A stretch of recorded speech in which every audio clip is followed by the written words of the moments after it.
اللهم إني أسألك علما نافعا ورزقا طيبا وعملا متقبلا.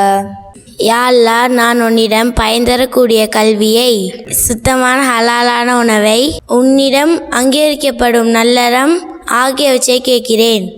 என் அன்பு உறவுகளே, இந்த துவாவை நாம் ஏன் ஓதுவென்றால், இந்த காலத்தில் நான் உண்ணும் எல்லா உணவிலும் கலப்படம். ஜூஸ் குடிக்கலாம் என்று பார்த்தா கலர் பவுடர் கலப்படம். காப்பி குடிக்கலான்னு பார்த்தா காப்பி தூள்ல புளியங்கொட்டை கலப்படும்.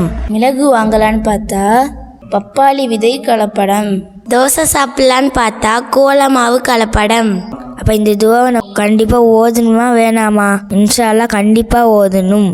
யா அல்லாஹ், உன்னிடம் சுத்தமான ஹலாலான உணவை கேட்கிறேன்.